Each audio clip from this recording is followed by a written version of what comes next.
It worked. Hi, everyone. It's Naomi Wolf in deepest Brooklyn. Um, I'm here with Outspoken, and I want to read my latest essay, which is called Who Owns New York Part 2.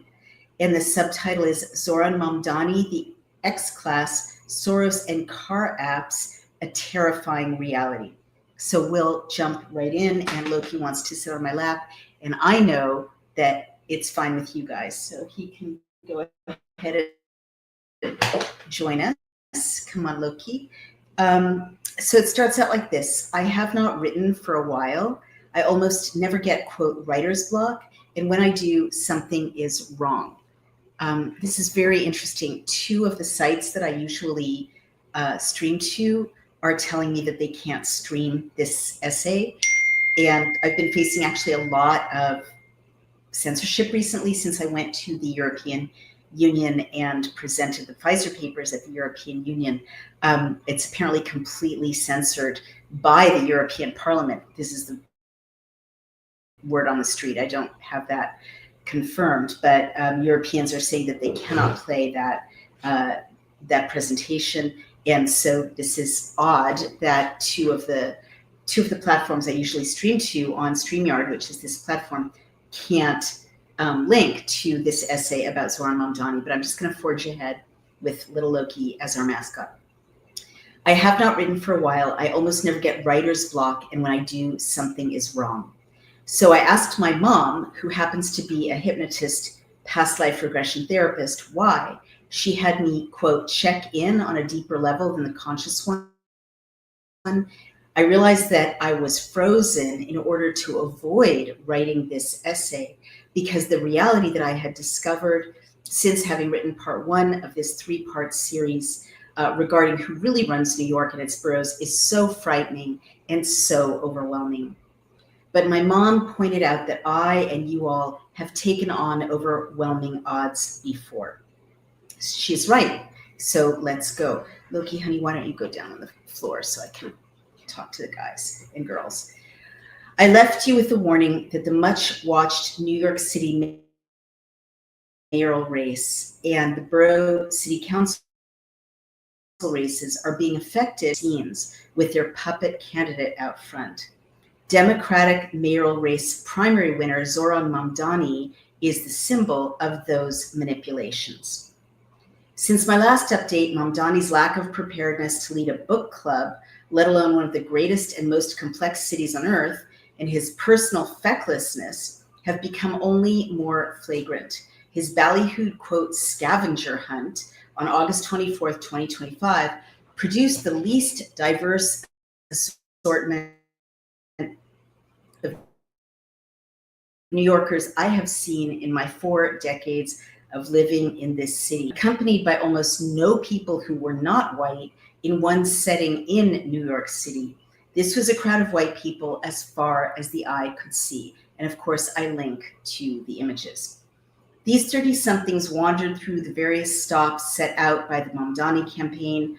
I thought of the hardworking, low-income, and middle-class people whom I am meeting through my work with the Donald J. Trump Republican Club in Brooklyn, ironically, a far more economically and racially diverse group than our Mamdani's group of self-described, quote, on August 24th, 2025, were looking after their families or their businesses or recovering from a week of labor. They were not inclined to wander like Zohran's affluent-looking monochromatic followers, many of whom had to abandon ship when the organizers ran out of clue cards for the hundreds of attendees. And of course, I show the images of all those white folks. God bless them. Given that the Mamdani campaign could not manage the logistics of scavenger hunt successfully, the very choppy video in this video, and let me know if you're having trouble watching it. It seems like the video is not very effective, even though I've got all the bars. So that's also weird, but Let me know if you can see me and hear me. Given that the Mamdani campaign could not manage the logistics of a scavenger hunt successfully, one thinks about the logistics involved in the aftermath of a terrorist attack or a natural disaster in New York City and quails for the future. A video has surfaced. One rapper, Mr. Cardamom, is half naked for no narrative reason while wearing an apron and appearing to cook in a food truck. Cookbook author Madhur Jaffrey vamps about rather fabulously like a gangster, teaching a class on expanding criminal revenue, and makes the FU symbol with both of her hands. Zohran Mamdani produced this video. He did not simply appear in it. Lots of comments on YouTube sounding suspiciously repetitive try to make the case now that this production of Mamdani's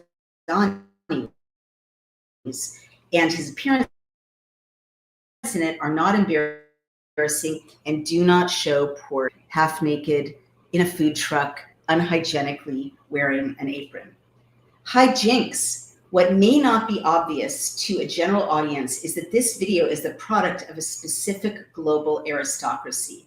Madhur Jaffrey, internationally famous as an actress, as well as a cookbook author and mother of respected actress Sakina Jaffrey, is the former wife of the late renowned Indian actor Saeed Jaffrey. So these are all cultural aristocrats on the global stage. Mamdani's mother, Mir Nair, who from a career as a maker of well-regarded, profitable and unprofitable independent films, is suddenly being given the unbelievably lucrative and influential Disney National Treasure franchise, is also from this global cultural aristocratic class. Nair was educated at the exclusive Loreto Convent, Tara Hall, Shimla, India, and then, as I noted before, went on to Harvard. Judging from the Mamdani family's choices, that group of individuals do not care much about its members becoming American citizens. Indeed, at least one prioritizes other identities. Spent 28 adult years in America being educated, living and working in the US before becoming a United States citizen.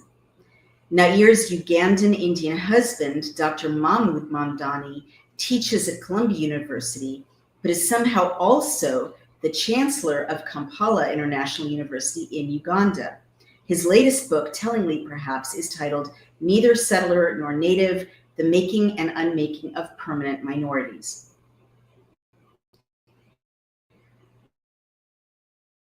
Dr. Mamdani became a US citizen only in 2018, teaching at Columbia University. Dr. Mamdani thus became a US citizen just a year before his son Zohran did, who had, as I reported in my last essay, lived for 11 adult years in America as a non-citizen. There is no reason to resent globally talented and artistic people from Southeast Asian or any origins, descendants as these are of multiple generations of cultural and now economic aristocrats. They no doubt deserve their good fortune. But subculture of jet-setting cultural producers who have shown clearly by their choices about citizenship that they have no particular allegiance to the United States. As I've written in my book, The Bodies of Others, this, quote, X class, as cultural historian Paul Fussell names them in his classic analysis of social hierarchies, Class, A Guide Through the American Status System, is at home in capitals around the world, but largely with others similarly positioned. This X class often has no need for any primary allegiance to a nation, a local community, a specific people, even if that nation has welcomed a family of immigrants and offered it a home. Indeed, Zohran Mamdani's mother has said publicly, with no evident compunction, that her son Zohran's allegiance is not to the country in which he is now seeking office, but rather to India. In a 2013 article titled, My Son is Not a Firang, We Are Desi, in the Hindustan Times, Nair and her family, including her 21-year-old son, who by now has spent 14 years in America, are described thus. Quote, she left India when she was 19 and has homes in Uganda, New York, and India. Italics mine. But internationally acclaimed filmmaker of Indian origin Mira Nair says she has kept her son Zohran with husband Mahmood Mamdani grounded with his Indian roots intact. Quote, he is a total Desi, completely. We are not Firangs at all. He is very much us. He is not an American, Uhmericcan, and then in parentheses, American, at all. The italics are mine. He was born in Uganda, raised between India and America. He is at home in many places. He thinks of himself as a Ugandan and as an Indian, end quote. Nair told us during her recent visit to the capital, end quote. Oh, I'm sorry, not end quote. A junior in college with one more year to go, the 21-year-old is studying Arabic and politics. Quote, he is very chalu, smart, working fellow. A very chalu, smart, working fellow. We speak only Hindustani at home, period, end quote. The first meaning of Desi in the Oxford English Dictionary is one, quote, of, from, or characteristic of India, Pakistan, or Bangladesh, end quote. Firangs, quote unquote, is derived from the Persian Ferengi, which contains shades of disparagement of Europeans within the term. Quote, a variant will be familiar to aficionados of Hobson, Jobson, and British Raj literature, in which Ferengi is a common Indian term of abuse for white colonists, end quote. So as late as 2013, Mamdani's mom, who had by then been living in America for decades, proudly told one of India's largest and most respected newspapers that her adult son was not American, but was rather totally identified with his family's origin of India, and that he was not a, quote, foreigner, i.e. a Westerner, i.e. an American, but that years into Mamdani's childhood and young adulthood in the US, he still speaks only Hindustani at home, and that, quote, he thinks of himself as a Ugandan and as an Indian, period, end quote. To all this, I will ask, why? Why does this much blessed family, whose choices show that they have little regard for US citizenship or identity, think that a young man who also shows little regard for an American allegiance or identity should lead our most important city? Because that is what elite X-class global aristocrats assume. They are entitled to whatever role they wish, whatever resources, but they tend to expect of themselves and their families no allegiance to anyone else, to no country, no homeland, no people outside their own. Once they have the oligarch backers, the whole world becomes their toy. Rama Duwaji, Mamdani's 27-year-old wife and our potential First Lady of New York, also seems ambivalent about her identity as an American. Quote, the bio on Duwaji's Instagram, where she boasts nearly 85,000 followers, indicates she's originally from Damascus, Syria, though a campaign spokeswoman told the New York Times Wednesday that the artist is, quote, ethnically Syrian and was born in Texas, period, end quote. In other words, she's a Texan. In other words, she's a Texan. If we're not being racist, Zohran Mamdani's wife is an American woman, a Texan. But no, the Post has reached out to Mamdani's campaign for clarification. Why is all of this so upsetting to me? Here is why. I now live half of the time in a working class neighborhood in Brooklyn. I have learned that the governance of Brooklyn and of New York is the merest sham, and that people such as Mamdani and Duwaji and their jet-setting friends are really a new form of globalist carpetbagger, and that civic representation in this American city is truly theater. I stood in line at the United States Post Office in Brooklyn recently. I had to wait almost 45 minutes. There was no air conditioning, and it must have been 85 degrees in the cavernous, shabby, dark building. Old people, disabled people suffered. The lines were so long in part because the facility was understaffed, and in part because 8 out of 10 of those in line were healthy young immigrants who seemed to have arrived not very long ago and who were shipping large boxes of items and money orders to Ecuador and Mexico and Guatemala and Venezuela, and who did not speak any English. The elderly Americans who had worked all of their lives and who now likely lived on Social Security leaned on canes or crutches or sat patiently in wheelchairs and waited, the sweat breaking out on their brows. I went to the local public library. It is now not just a library, but also a, quote, cooling station, end quote. The people who need, quote, cooling in the summer, of course, are mostly homeless people.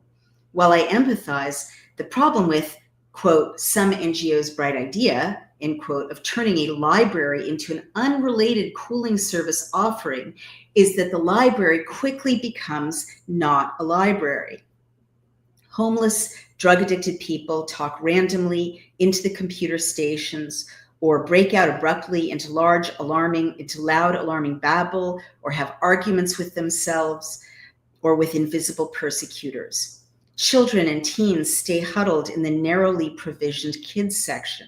It is not really safe for them to wander the stacks, that blissful experience that can lead a young reader to stumble upon worlds totally new. Kids can't get access to the computer stations for their own research because adults are using them to get connected to social services. Adults have loud phone calls on their cell phones and raise their voices as they are put on hold by social services. The librarian no longer even bothers to say, hush or quiet.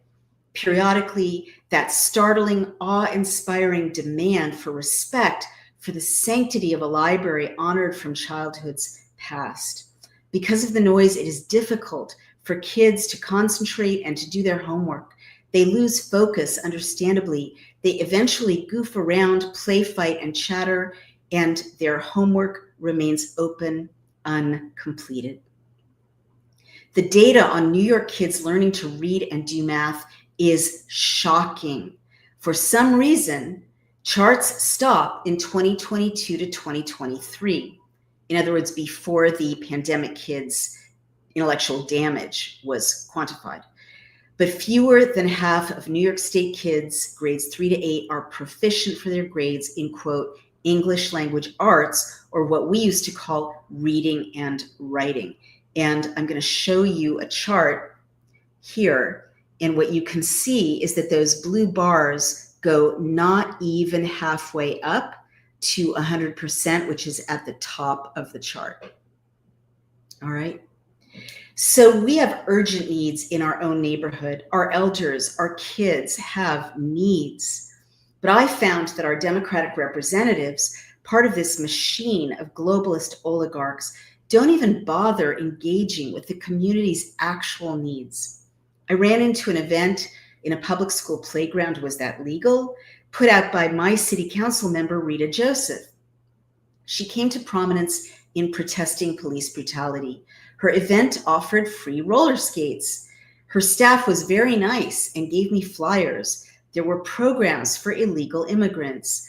I asked if Ms. Joseph had a regular meeting for constituents at which she could be lobbied. The staffers looked at me blankly and gave me a card. I looked up, quote, legislation on Joseph's website. It took me to a blank search result. I'm a nerd about making legislative records, which belong by law to the public, easily available to the public, which is my company, Daily Cloud's mission. So to be fair to Ms. Joseph, I looked at the City Council's website for her legislation. I saw in searching the City Council's website that the entire City Council agenda, let alone the actual legislation, is hidden away in multiple clicks so that you literally cannot navigate the legislative process, let alone learn how to affect it. Meetings are linked to, quote, agendas that are hidden in turn in other opaque blue links. This is how city council meetings are made opaque. And I'm going to show you a completely unreadable set of directions. Those red arrows are actually on the city council agenda website. It's like literally impossible to follow or take action. Rather than tearing your hair out in frustration, you decide to click through to city council activity for quote last week, and you get this. Okay, also kind of hard to wade through. Okay, that is kind of incomprehensible, but maybe you can click your way to a primary document from which you can figure out what is happening. So you click on the blue link for the zoning meeting and you get this. 0, nothing shows. You get no result. In other words, though you vote in New York, you are not allowed to find out what happened in that perhaps important to you zoning meeting or how to lobby the bill's sponsor, if you don't like the bill, or even whom to hold accountable at all. I tried again to search by Rita Joseph's name on the City Council legislative site. I got this. In other words, the press release about mental health, which had been on the homepage, did not change. In other words, nothing changed when I searched her name. My city council member's name yielded nothing via search on the site that is supposed to document her activity for me, her constituent. And there you see Rita Joseph and the search results, which are literally nothing changing on the homepage. Literally nothing happened when I searched her name.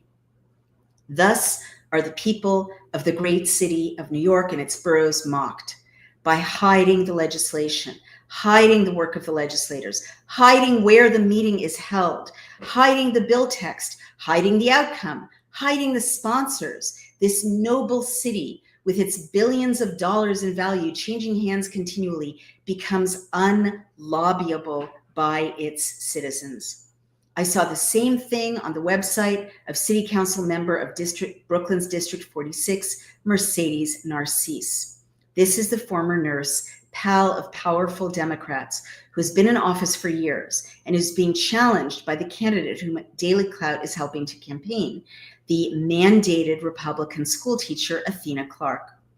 Ms. Clark's and Ms. Narcisse's neighborhood is also working and middle class, and it too has serious needs.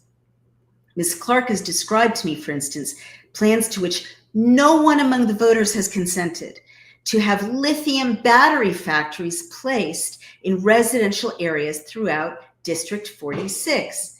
Her husband, a firefighter, has warned that there is no way to put these facilities' fires out. They have to be left to burn, thus creating a permanent toxic site in a residential neighborhood. Ms. Clark, Janine Acquafreda, a realtor running as a Republican for Brooklyn Borough President, and other grassroots candidates whom I have met have all described hearing from their neighbors about the same needs. And here is Janine Acquafreda, and here is Athena Clark. Small businesses are forced to close because shoplifting and robberies are taking place with impunity. Kids lack safe, quiet places to do homework after school, as I noted. There is no citizen approval for the homeless shelters, drug treatment facilities, or, as noted above, environmentally dangerous factories that are being forced on these residential areas. Housing is not affordable. New struggles have arrived as the tech bros move in and buy up local politicians to turn Brooklyn and New York City into extensions of their apps. There is less and less parking for locals, for instance, because Lyft and Uber have lobbied and spent millions to press council members to add bike lanes that remove parking spots. Lyft has also funded city bikes, the bike rental offering that seems great till you realize that it is unused 95% of the time and that the stands chew up what had been parking spaces for local people. Subways are terrifying and buses are slow. So now the people of Brooklyn struggle to commute with their own cars, and the car apps, meanwhile, make millions. Clark and Acquafreda both spoke of the scary way that DoorDash and other delivery e-bike drivers ride on sidewalks, narrowly bypassing appalled pedestrians. We spoke of how alarming that is for the disabled, for the elderly, for pets, exclaimed Acquafreda. And I've seen this myself. I mean, it's terrifying.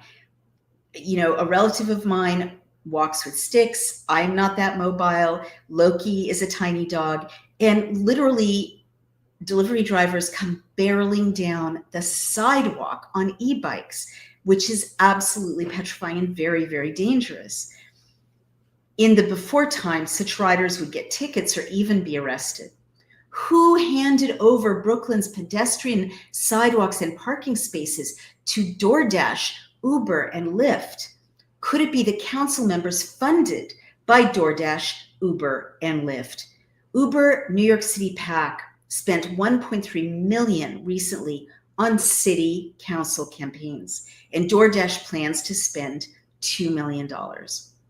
One of the recipients of this largesse, Mercedes Narcisse. Narcisse's website does not showcase legislation related to general law and order, to environmental issues, to small business support. You can't find the lithium battery issue. It is rather weird special interest legislation. There's a bill for administration of care for sickle cell anemia, a local law to amend the administrative code of the City of New York in relation to establishing guidance to improve health outcomes for individuals affected by sickle cell disease, period, end quote, which is a disease that exists, but it is by far not the number one, number two, number three disease in Brooklyn. Diabetes and asthma are rife in low-income neighborhoods in Brooklyn, and high blood pressure. But this is a niche thing that she provided for. There is a bill to manage how cops interact with autistic people, quote, requiring police officers to receive training related to recognizing and interacting with individuals with autism spectrum disorder, end quote. Which, by the way, cops find that bill very insulting because it suggests that they don't know how to interact with people who are autistic. And there is a bill to support the trauma-related mental health of, yes, migrants, refugees, and, quote, asylees, end quote, which is a brand new coinage of a word which didn't used to exist. Quote, a local law to amend the administrative code of the City of New York in relation to creating training on trauma-informed care for persons serving refugees, asylees, asylum seekers, and migrants. In other words, illegal immigrants, not Americans, not Brooklynites, not people who've been working, American citizens, for decades in District 46, but people who have come to District 46 unlawfully. That's the priority for Mercedes Narcisse. I'm sorry. I feel very, very upset about this. Oh, and in 2023, Narcisse pushed a bill to legalize jaywalking. I searched Mercedes Narcisse on the website that is supposed to document what she is delivering to voters in District 46. I got this.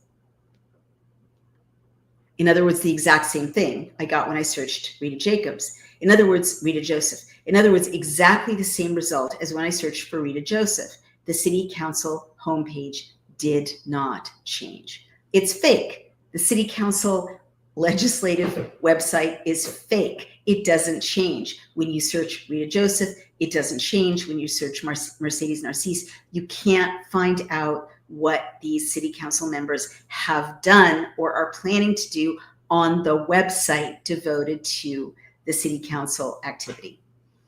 So what I see here, speaking as a former political consultant, is a situation in New York City and its boroughs in which the DNC, quote, machine is so entrenched that it does not even have to pretend to try.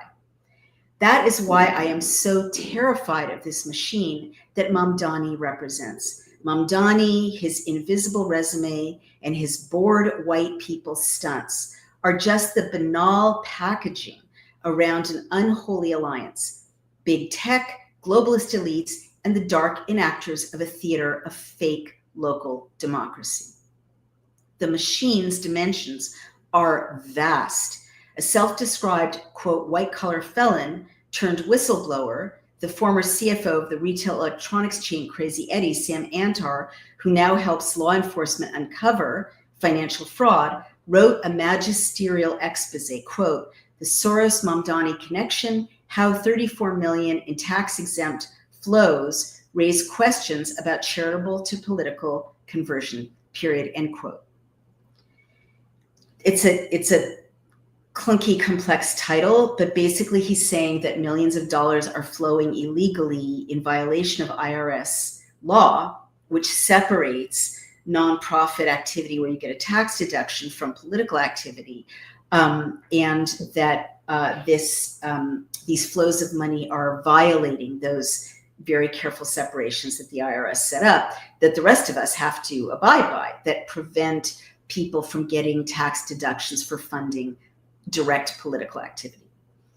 Antar shows that $5.2 billion a year flows through George Soros's Open Society nonprofits, and that 34 million of this flows probably illegally through PACs that then flows probably illegally to get out the vote efforts and to quote volunteers that then elect officials who then dispense another $16 million back to the nonprofits, with overall the incoming tax deductible funds housed along potentially with foreign money in an opaque offshore instrument. Complete circle of money laundering. So next up in part 3, quote, white collar felon, and quote, Sam Antar identifies the $34 million money laundering operation that keeps Democrats in power in New York City. In short, is New York even democratic? Does Mamdani's primary victory represent anything real? Are these insane policies on the left, free up those sex workers, no more misdemeanors, ride your e-bike on the sidewalks, liberate jaywalking, end the carceral state, meaning end prisons, even derived from grassroots New Yorkers' real sentiments? Or is the whole thing a massive fraud, the most massive fraud, orchestrated by powerful interests and with a smiling Desi, not Ferrang, X-class actor out front below the proscenium, masquerading as the elections of and as the day-to-day governance of a great and populous American city? And here is a little girl just with a determined look on her face trying to read a book in a Brooklyn or New York City library. So that is my essay. In spite of the barriers to two of my most populous or whatever popular platforms, we do have about 1,400 people listening. And let's see if we got some comments. Prayer X10, my good friend who shows up often, says dark money. And other than that, there are no comments, which is also a little weird. Let me just talk for a little bit about other things I find bizarre about this election cycle. And you know, I was a Democrat my whole life and a former political consultant to Gore 2000 and to President Clinton's reelection campaign. So it was a while ago, but I know, how Democrats operate. And they don't make mistakes, right? Not at the top level. I mean, they do, obviously, but they don't make mistakes when they are trying to get the fix in. Let's put it that way. I think they're making huge mistakes across the country with, as I said in this essay, putting forth policies that no one likes.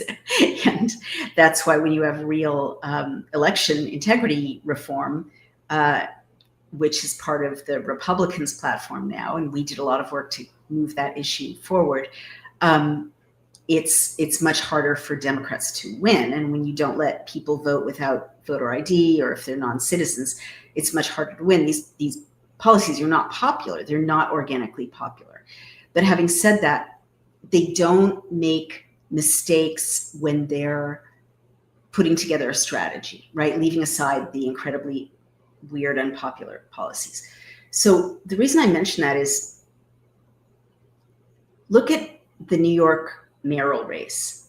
There's this 33-year-old Nepo baby, right? If I'm even pronouncing that correctly. If you look at his bio, and I addressed this in my last essay about this, he's barely had a job. And the jobs, one of the main jobs he's had was for his mom. But otherwise it's been like a few months at the most working for some nonprofit. And when he was an assembly member for Queens, He was the laziest assembly member. He showed up for half of the votes, and he literally passed, I think, 2 or 3 bills. And one of them has to do with a policy that has failed in other places, which is free buses. Free buses have failed other cities that they've been tried. And his program here in New York has not been a success. It hasn't sparked bus riding by people who don't already ride buses. That's what he knows about governance. And, he's been put forward by these dark money interests to be the front man for running one of the most complex, richest, and most important cities on earth. Weird, right? Now, but not unheard of. It's the Barack Obama model. It's the AOC model. I think Barack Obama obviously is much more organically kind of talented and knowledgeable, but Democrats do have a methodology of like finding it's very racist, I think, finding a telegenic brown person and just putting that person in front of all these dark money interests. But look at who's opposing Mamdani. And as someone who's lived in New York for decades, I find this truly baffling. Andrew Cuomo is a flawed candidate, right? Obviously, he oversaw the pandemic, which was a catastrophe. Everybody knows that his policies were based on lies. I mapped these in my book, The Bodies of Others. For instance, he showcased that the morgues were filling up with dead bodies, with cadavers during the COVID pandemic, but didn't disclose that he had stopped burial of bodies in graveyards so that the bodies would back up in the morgues and create a scary story for the New York Times. So much. There were, New York Times stories showing caskets stacked up at an island off the coast of the South Bronx, as if that had never happened before. And in fact, that was like stock footage, because that island had been used as a pauper's grave, a grave site for people who have no relatives and no money for 100 years. And, coffins just are stacked up there. So many lies. But we all remember that he moved patients with COVID into nursing homes, which literally has never happened. And then the elderly got sick and died. And then we had a pandemic, right? It got the numbers of the dead that, he and the globalists needed to make the case that there was this like terrifying pandemic. He oversaw the closure of Main Street, of all these small businesses, massive wealth transfer. All these small businesses failed in New York and the boroughs, and because they had to close their doors. But, Walmart stayed open, and Target stayed open, and liquor stores stayed open, and, cannabis stores stayed open. It made no sense except as a massive wealth transfer. He oversaw the freezing of evictions. The CDC had a hand in this too, of course, but he didn't have to go along with it. It made no sense. You're not going to, spread COVID more by evicting a non-paying tenant who goes and finds some other apartment. But they froze evictions for 6 months, and then people stopped paying their rent.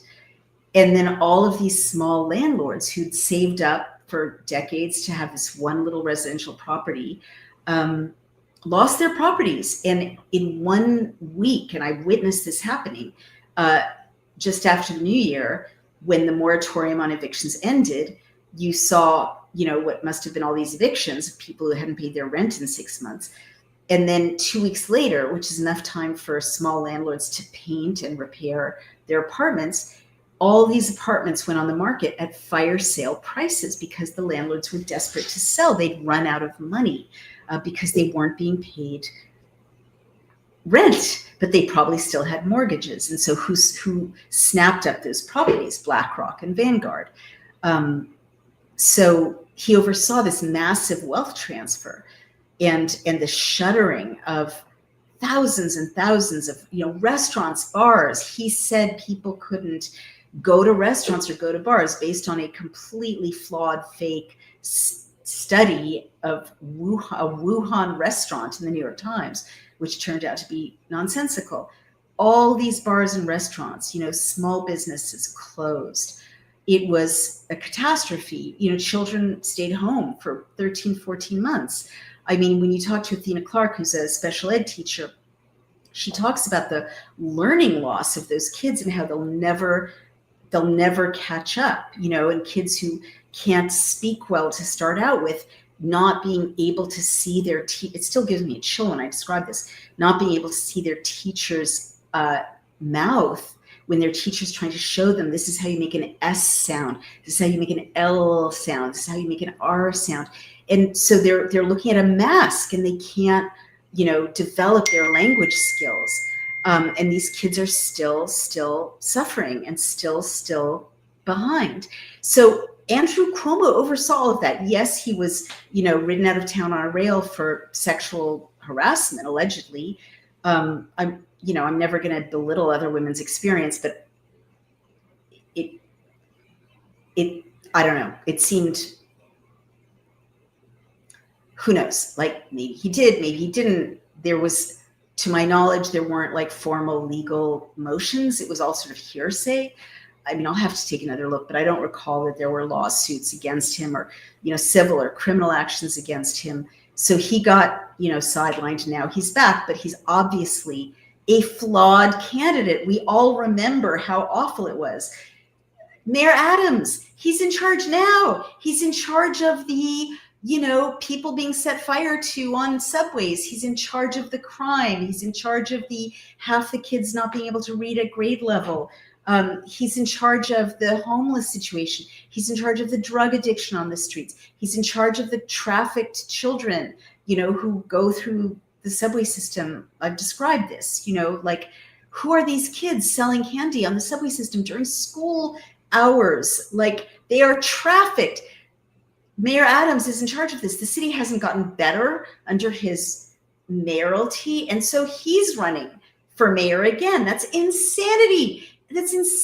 Like, he's, in charge of the millions of undocumented workers who have taken the jobs away from low-income people, as the candidates that I've been interviewing from the Donald J. Trump Kings County Republican Club have pointed out.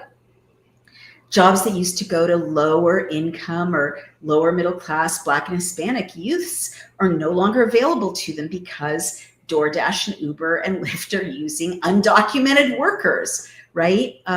That's Mayor Adams. The e-bikes on the sidewalk is Mayor Adams.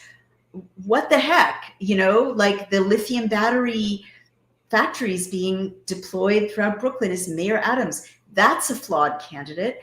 And then there's Curtis Sliwa, whom I personally, like, and I've liked him since the 90s. I mean, he's been protecting the people of New York through his organization, Guardian Angels, for decades. But he's pretty cool. And I think he has integrity. I interviewed him at Athena Clark's event last Saturday night in Brooklyn, her fundraiser, and I was impressed. But he is, understandably seen as a fringe candidate. He doesn't have experience in governance of a city. I believe he could do it, but he's, in the low double digits right now in terms of support. And it's a three-way race with Mamdani at about half the electorate, especially doing well among young people. So something's weird there. Because there is no viable challenger that the DNC or the RNC have put up against Mamdani, right? They only put up the island of lost toys. I'm serious. They put up broken candidates or someone seen as a fringe candidate who's not broken, but is has a narrow appeal, narrow name recognition. What's up with that? That's not how Democrats work, and it's not how Republicans work. I've been trying to get the Republican establishment to pay attention to this, to me, incredible story in Brooklyn, in which there are all these Black and Hispanic, talented, next generation candidates identifying themselves as Republicans and running these grassroots campaigns. The RNC, if they were functioning, would see this happening in Brooklyn and race to turn these candidates into household names nationwide and put money behind their runs, right? And develop them the way that the Democrats plucked AOC out of obscurity and developed her as a national brand. They're not doing it. Are they dumb? Are they racist? Are they unable to imagine a Republican victory in New York? Rudy Giuliani was a very popular Republican mayor in New York. I think Mayor Bloomberg switched parties. I don't recall, but there have been Republican mayors of New York. There have been Republican city council members. There's a Republican congresswoman. Why are they not rallying around these diverse, young, talented, telegenic, inspiring young leaders? I don't understand it. It is a news story, and it's political gold, right? It's political capital. Nothing, right? It's thoroughly a grassroots effort. Athena Clark is very close to reaching donations that are matching funds. So if you live in New York and you like what she's doing, I like what she's doing, we're helping her, disclosure, go donate to Athena Clark, because if she gets to a certain number, she gets 8 times that number in matching funds from the city. But right now, the RNC is not mobilizing people on behalf of these young candidates. Why? And then the last thing I'm going to point out, which makes me feel like there's something very weird and fake about this whole election cycle, is rich people, right? And I'm just going to say it because I'm Jewish and I've been in this world forever, rich Jews. What I mean is, in every single election cycle, how can I put this? In New York, in the kind of power stratum of New York City and its boroughs, there's old WASP money, hedge fund managers, inherited wealth, VCs, and there's newer Jewish money. But also these are people who are in their, late 60s, their 70s, early 80s, right? That's the power stratum of New York. And these people have been in, in influential positions for decades now, right? And they mobilize when there's a threat to the city. They do. They support, they mobilize when there's a natural disaster. They mobilized after 9/11. They mobilize when we need museums or ballets or charities. You can make fun of them, I guess, if you want to, but the net effect is a very civic-minded elite who also are very sophisticated and aware of their own self-interest, and they protect their self-interest. Well, somehow rich WASPs and rich Jews are silent, passive, while this Marxist bulldozer is coming at them, coming at their wealth, coming at their assets, coming at their real estate, and coming at their culture, right? And a lot of them are supportive of Israel. You can have your opinion about Israel or about Palestine. It's not my intention to get into a fight about that right now. But whatever your opinion, what I'm saying is it's anomalous, completely anomalous, given the wealth and influence, not just of rich Jews in New York, but of their allies and colleagues who are rich WASPs, right, who do business with the rich Jews and so on. Completely anomalous that someone as anti-Semitic, and I don't say that, conflating anti-Israel with anti-Jewish. He's genuinely anti-Semitic, right? Genuinely, from the river to the sea, genuinely wants to kind of wipe out the state of Israel, not create a 2-state solution. Genuinely supportive of terrorist organizations, right? It is crazy and atypical and anomalous. I keep saying anomalous, bizarre, out of character, out of the pattern for the wealthy Jews and their wealthy colleagues in New York to sit quietly while a threat of this kind, right, so aligned with globalist Islam, comes barreling down to take charge of New York City, diverse New York City with Catholics and Muslims and Jews and Jain and, Hindus and like everybody, right? It's under normal circumstances, people would be going, hey, wait a minute. This guy doesn't see Americans or New Yorkers as a melting pot. He sees identity politics. That's not what we are. That is threatening to us. It's threatening to our unity.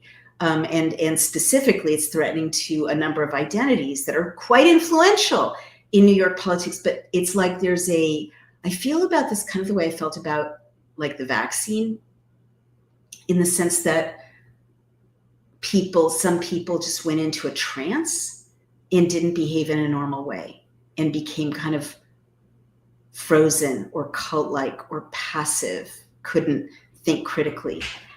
What is going on? Like, where are the rich people of New York?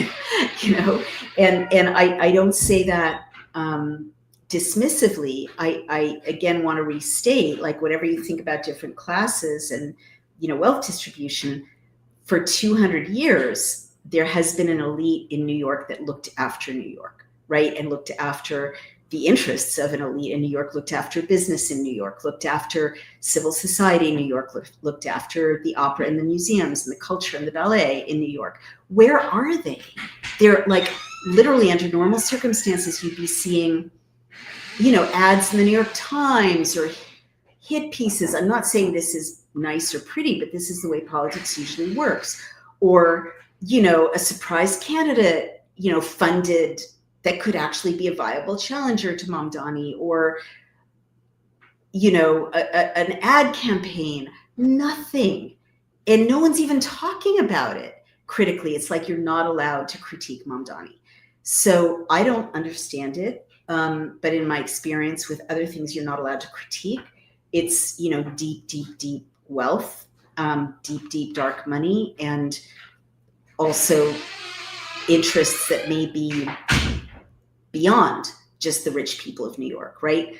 Like blackmail, like literally, I don't know. I've never seen 2,000 people who of wealth and influence be so silenced when their own well-being and economic interests are at stake. I mean, one wealthy person pointed out that JP Morgan Chase and other big banks have moved out of New York, I think to Florida or Tennessee or elsewhere in the country. And so they don't really care. Those interests don't care what happens to New York. But, there are still wealthy people in New York who are not going to want to live in a city run by a genuine Marxist who genuinely wants to redistribute wealth and, open Soviet-style grocery stores and, deconstruct capitalism. So I can't understand it, but I'm just pointing it out as one more bizarre quality. It's like got a dreamlike quality. This campaign, normal things are not happening. Normal challenges to Mamdani, normal arguments, normal debates, are not happening. So there's this quality of preordainedness. That he's being anointed. All the legacy media is in on it. And there is one thing I can tell you, which is through the grapevine, journalist grapevine, millions and millions of dollars are flowing to U.S. journalism from Qatar. And money has gone to Mira Nair from Qatar, $15 million from Qatar to fund one of her movies. And she's a small independent filmmaker. $1 to $3 million films. Oh, here's $15 million fully funded by the state of Qatar. Well, Qatar is, anti-Israel, and there is we're seeing a kind of surge. I love Islam. I love the Quran, the Holy Quran. So I don't mean any disrespect to Muslims, but we are seeing kind of a surge around the Western world of Islam, I would say, being used as a cat's paw by global Marxism, by global interests, to just disrupt, upend existing structures, existing cultures in the West. And So the silence with the advent of Mamdani feels to me like that, like Mamdani is put in place by, interests more powerful even than the rich men and women of New York. All right, so that is the time that we have together. Let me thank our sponsors who make these podcasts possible.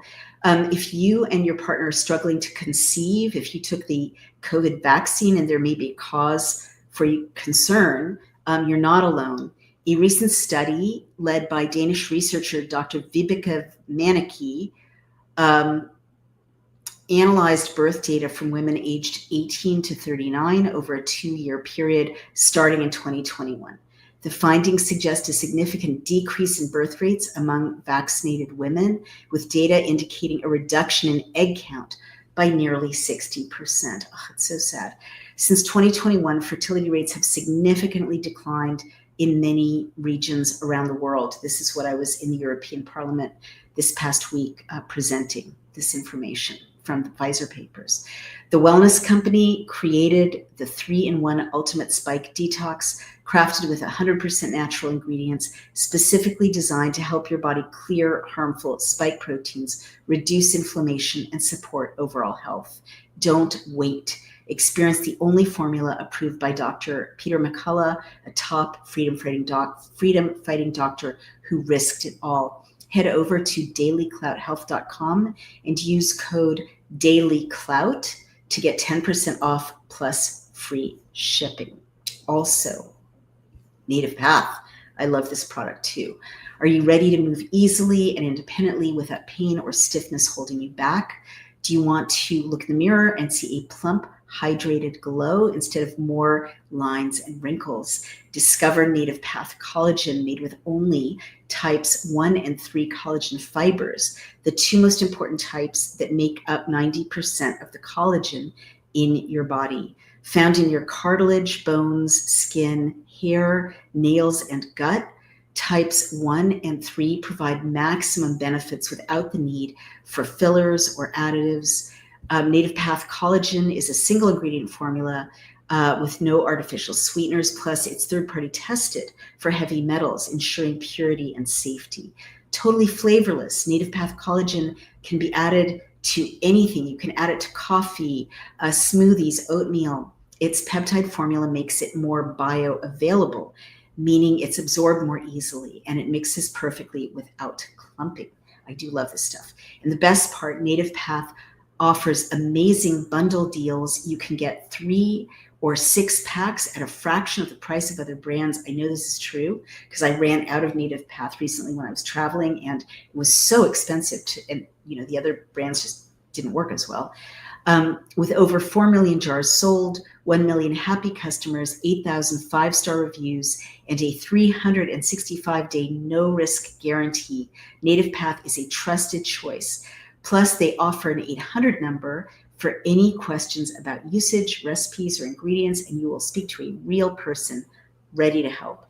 Join the private Facebook community to share success stories, recipes, and support each other on this journey. Visit getnativepath.com/dailyclout and start your transformation.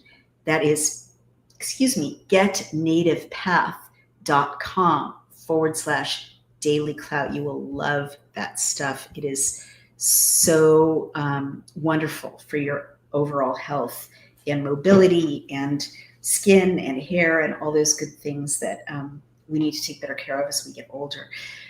Okay, guys. Thank you to our sponsors. Thank you to you. Remember, please, if you care about these essays and the journalism we do, support me over on Substack, Outspoken or Best of Daily Clout. Also, 1560 Geneva Bible, read by Dr. Naomi Wolf, is a Substack, if that is of interest to you. And go over to Daily Clout and donate or subscribe there. For independent journalism. And lastly, we have an unbelievable new tool. It's going to change your life. It's called legisector.com. It's $11.99 a month with 30 days free trial. And it's live top trending legislation. You can keep an eye on bills coming down the pike, state or federal, in any one of 27 sectors: energy, infrastructure, cannabis, agriculture. If you're in a nonprofit, family issues. I talked about energy, environment, like anything, any one of 27 sectors that you're in, real estate, you can see what's coming down the line. I would never invest again without legisector, even if you're just invested in your house, which is your major asset. Legislation affects what's happening. Where's the new sewage plant going to be? Are there going to be new parks going up around you? Everything affects your investments, and now you're not investing blind. So it really levels the playing field. I often say it's legal insider information, because lobbyists and political insiders don't want you to see what they can see. So now you can see it, and it's literally $11.99 a month. Our competitors charge like $600 a month for the same information. So it's a huge breakthrough, and you've got to go over and try it. Legisector.com. 30-day free trial. We're so proud of it. You'll, again, never want to invest again without seeing what's affecting your investment. Or even, if you work in healthcare, if you work in any one of these sectors, you want to see before your competitors see what's going to happen to your world legislatively. So that's it for me. Thank you for joining me, and I will see you guys tomorrow, probably, as we are on a marathon reading through the 1516 Geneva Bible, and as I keep updating you on liberty events throughout the world. Thank you so much for joining me, and you take care. Thank you. Bye-bye.